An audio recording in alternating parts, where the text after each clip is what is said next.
ప్రజలు ఎప్పటికీ మర్చిపోలేని నేత, పరిపాలనా దక్షతకు మారుపేరుగా నిలిచిన ఈ తెలంగాణ తేజం ఫక్తు కాంగ్రెస్ వాది. ఒకప్పుడు తెలంగాణ ఉద్యమ సేనానిగా ఆయన రాష్ట్ర ప్రజల గుండెల్లో నిలిచిపోయారు. తిరిగి తాను స్థాపించిన తెలంగాణ ప్రజాసమితి పార్టీని కాంగ్రెస్లో విలీనం చేసి రాజకీయాన్ని మలుపు తిప్పారు. కాంగ్రెస్ ఇబ్బందుల్లో ఉన్నప్పుడు పార్టీకి సారథిగా వ్యవహరించిన మాజీ ముఖ్యమంత్రి. ఆయన శత జయంతి సందర్భంగా ఎన్టీవీ స్పెషల్ ఫోకస్. మర్రి చెన్నారెడ్డి తెలుగు ముఖ్యమంత్రుల్లో తనదైన మార్క్ వేసుకున్న కాంగ్రెస్ నాయకుడు. ఎమర్జెన్సీ తరువాత 1978లో దేశమంతా కాంగ్రెస్ వ్యతిరేకత వెల్లువెత్తుతున్నప్పుడు 1989లో ఎన్టీఆర్ ప్రభంజనం కొనసాగుతున్న టైంలో కాంగ్రెస్ను అధికారంలోకి తీసుకొచ్చిన ఘనత ఆయనది. చెన్నారెడ్డిది ఒక విలక్షణ వ్యక్తిత్వం. పార్టీకి ఆయన ట్రబుల్ మేకరే కాదు, అవసర సమయాల్లో ట్రబుల్ షూటర్ కూడా. పదవులతో పాటు వివాదాలు ఆయన వెన్నంటే ఉంటూ వచ్చాయి. 5 దశాబ్దాల రాజకీయ అనుభవం ఉన్న ఆ రాజకీయ దిగ్గజం ఆంధ్రప్రదేశ్ ముఖ్యమంత్రిగా 2 సార్లు పనిచేశారు. నెహ్రూ, ఇందిరాగాంధీలకు ఆప్తుడైన ఆయన 4 రాష్ట్రాలకు గవర్నర్గా కూడా వ్యవహరించారు. 1969 తెలంగాణ ఉద్యమంలో కీలక పాత్ర ఆయనదే. అప్పట్లో తెలంగాణ ప్రజాసమితి పేరుతో పార్టీ ఏర్పాటు చేసి తరువాత దాన్ని కాంగ్రెస్లో విలీనం చేశారు.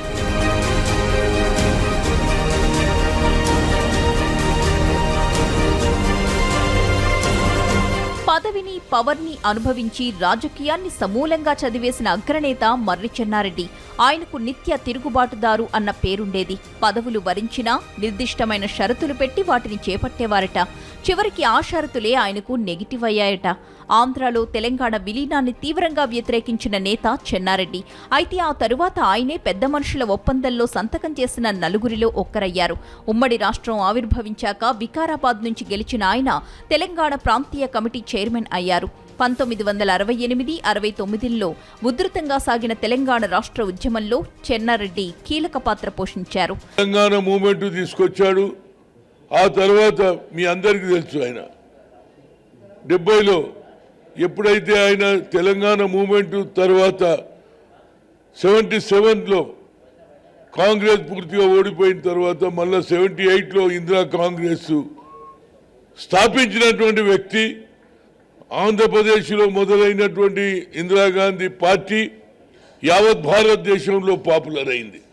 తెలంగాణ ప్రజాసమితికి అధ్యక్షుడై ఉద్యమానికి రాజకీయ రూపునిచ్చిన నేత ఆయన. అయితే భాషా ప్రయుక్త రాష్ట్రాల్లో మొదటిదైన ఆంధ్రప్రదేశ్ విభజనకు కేంద్రం ఒప్పుకోకపోవడంతో ఆయన తన పార్టీని ఎక్కువ కాలం కొనసాగించలేకపోయారు. 1971లో 6 సూత్రాల ఫార్ములాకు రూపకల్పన చేయడంలో చెన్నారెడ్డిదే ప్రధాన పాత్ర. అలా కాంగ్రెస్ మేనిఫెస్టోలో తెలంగాణకు ఒక ప్రత్యేక స్థానం ఉండేట్లు అప్పట్లోనే చేయగలిగారు.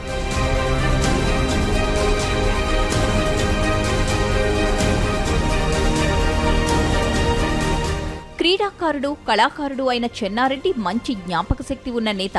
ఇంగ్లీష్, హిందీ, ఉర్దూల్లో మంచి వక్త అయిన ఆయన అప్పటికప్పుడు నిర్ణయాలు తీసుకునేవారు. ఎంత పదవిలో ఉన్నా తనకొచ్చిన లేఖల్ని తానే చదువుకుని తానే సమాధానాలు రాసేవారట. ఫుట్బాల్, గోల్ఫ్లు ఇష్టంగా ఆడే ఆయన ఆనాటి రాష్ట్రపతి ఫక్రుద్దీన్ అహ్మద్ అలీతో గోల్ఫ్ ఆడేవారు. యోగాభ్యాసం మీద ఆయనకు ఎంత ఆసక్తి ఉందో జ్యోతిష్యం మీద అంత విశ్వాసం ఉండేదట. గొప్ప శివభక్తుడైన చెన్నారెడ్డి ప్రతిరోజు పూజ చేసేవారని చెప్తారు. ఇక కళాకారుడిగా నాటకాలు వేసిన ఆయన వరకట్నం నాటకంలో విమల పాత్ర పోషించి కళాభిమానుల మన్ననలు పొందారు. ఆయన హైదరాబాద్ అనే పత్రికను విజయవాడ నుంచి నడిపిన పాత్రికేయుడు కూడా. వారికి సంబంధించినటువంటి అనేక విషయాలను ప్రస్తావిస్తూ భావితరాలకు ఇవన్నీ తెలిసి ఉండేటువంటి విధంగా తగిన విధంగా వీటన్నిటిని కూడా పొందుపరిచి వారి జీవితానికి సంబంధించినటువంటి విశేషాలు, వారు చేసినటువంటి పనులు, వారి ఆలోచన విధానం, ఏ పని చేసినా ఏ విధంగా వారు దాన్ని సాధించుకున్నారు, తలపెట్టిన ముఖ్యమంత్రిగా ఉన్నటువంటి సందర్భంలో చెప్పినటువంటి మాట జియోగా తీసుకోవాలని చెప్పినటువంటి వ్యక్తి. పాలనలో విభిన్న శైలి చూపించిన చెన్నారెడ్డి ఐఏఎస్లపై ఆధారపడకుండా తనంత తానుగా ఫైళ్లను క్లియర్ చేసిన ఏకైక సీఎంగా చరిత్రలో నిలిచారు. ఆయన ఫైళ్లను ఆద్యంతం చదివి అందులో ఉన్న లొసుగులను పసిగట్టి నోటింగ్స్ రాసేవారట. ఫైళ్లలో ఉన్న లొసుగులను పసిగట్టి అందరినీ విస్మయపరిచేలా నోట్ తయారు చేసేవారట. బ్యూరోక్రాట్ల నియామకం చెన్నాకు తెలిసినంతగా ఎవ్వరికీ తెలీదంటారు. ఎవరి బలాబలాలేంటి, సామర్థ్యం బట్టి ఇవ్వాలా, సర్వీస్ని బట్టి ఇవ్వాలా అన్నది పరిశీలించి ఆయన ఇట్టే నిర్ణయం తీసుకునేవారని చెప్తారు. మర్రి చెన్నారెడ్డిని ప్రజల నాడి తెలిసిన డాక్టర్ అంటారు. నిజంగానే ఆయన ప్రజల నాడి వేడి తెలిసిన పొలిటీషియన్, కిలగిరి వాత పెట్టగల రాజకీయ వైద్యుడు. డాక్టర్గా చికిత్స చేయడం ఆయనకు ఎంత బాగా తెలుసో పాలనలో సమస్యలను పరిష్కరించడం కూడా అంతే ఈజీ అని ఆయన్ని సన్నిహితంగా చూసిన వారు చెబుతుంటారు. డాక్టర్ చెన్నారెడ్డి 1919 జనవరి 13వ తేదీన ఆనాటి హైదరాబాద్ సంస్థానంలోని అత్రాఫ్ బల్దా జిల్లా సిరిపురం గ్రామంలో జన్మించారు. లక్ష్మారెడ్డి, శంకరమ్మ దంపతులకు ఆయన ఏకైక సంతానం. చిన్ననాటి నుండి చెన్నారెడ్డి ఏకసంతాగ్రాహి. 9 సంవత్సరాల వయసులోనే యువజన వక్తృత్వ సంఘాన్ని స్థాపించి యువకులకు విజ్ఞానాన్ని, వక్తృత్వాన్ని అలవరచడానికి ఆయన కృషి చేశారు. రాజకీయ వ్యాప్తిలోనూ ప్రజలలో విజ్ఞాన ప్రచారంలోనూ గ్రంథాలయాలు నిర్వహించగల పాత్రను ఆనాడే ఆయన గుర్తించి తమ యువజన సంఘం ఆధ్వర్యాన వసూలు చేసిన విరాళాలతో ఒక గ్రంథాలయాన్ని నెలకొల్పారు. ఆయన ఉస్మానియా యూనివర్సిటీ నుంచి 1941లో ఎంబీబీఎస్ డిగ్రీ తీసుకుని కొంతకాలం ప్రభుత్వ ఉద్యోగం చేశారు. తరువాత దాదాపు 5 సంవత్సరాల పాటు 2 నర్సింగ్ హోంలు స్థాపించి డాక్టర్గా ప్రాక్టీస్ చేశారు. నాడు ఆయన రోగులకు చేసిన నిస్వార్థ సేవ ఆ తర్వాత ఆయనకు రాజకీయంగా కలిసి వచ్చింది. మంచి ప్రాక్టీస్ ఉన్న ఆయన వైద్య వృత్తిని వదిలి ప్రజాసేవ కోసం రాజకీయ రంగంలో ప్రవేశించారు. The legend that he was అనేది మేము ముందుకు తీసుకురావాలనుకుంటున్నాము.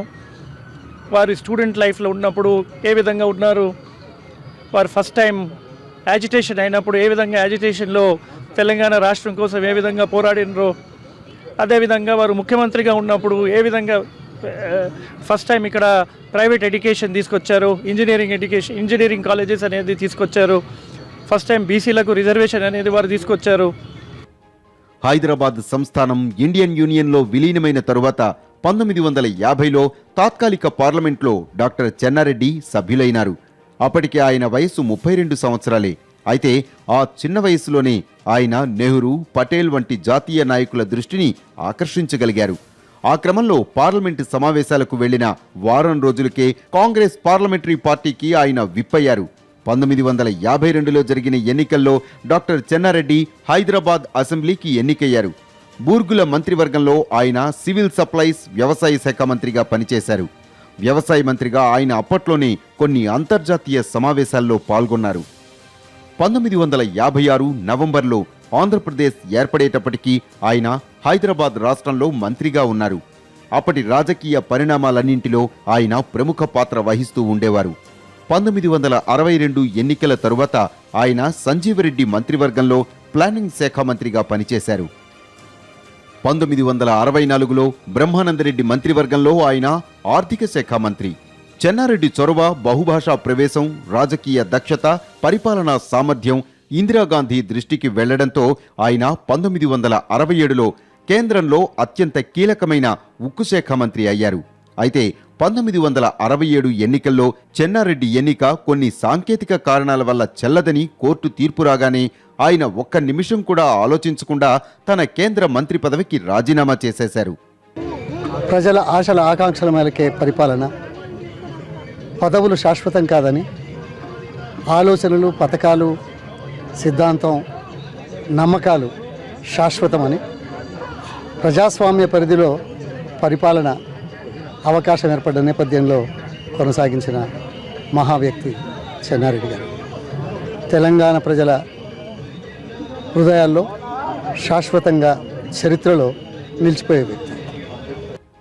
1974లో చెన్నారెడ్డి యూపీ గవర్నర్గా నియమితులయ్యారు. 1977లో గవర్నర్ పదవి నుంచి తప్పుకున్న ఆయన 1978 ఫిబ్రవరిలో ఆంధ్రప్రదేశ్ ఎన్నికల్లో కాంగ్రెస్కు ఘన విజయం చేకూర్చిపెట్టి మొదటిసారి సీఎంగా బాధ్యతలు స్వీకరించారు. అయితే కాంగ్రెస్ మార్కు అసమ్మతి సెగలతో 1980 అక్టోబర్లో ముఖ్యమంత్రి పదవికి రాజీనామా చేయవలసి వచ్చింది. 1980లో ఆయన పీసీసీ అధ్యక్షుడిగా రాష్ట్రంలో మరోసారి కాంగ్రెస్ను అధికారంలోకి తెచ్చి రెండోసారి ముఖ్యమంత్రి బాధ్యతలు చేపట్టారు. అయితే పార్టీలోని కుట్ర రాజకీయాలతో ఆయన 1990 డిసెంబర్లో సీఎం పదవి నుంచి దిగిపోవాల్సి వచ్చింది. తర్వాత 1992లో ఆయన రాజస్థాన్ గవర్నర్గా, 93 నుంచి తమిళనాడు గవర్నర్గాను పనిచేశారు. అంతటి సుదీర్ఘ అనుభవం ఉన్న ఆ దిగ్గజానికి శత జయంతి సందర్భంగా ప్రజానీకం నివాళులర్పిస్తోంది.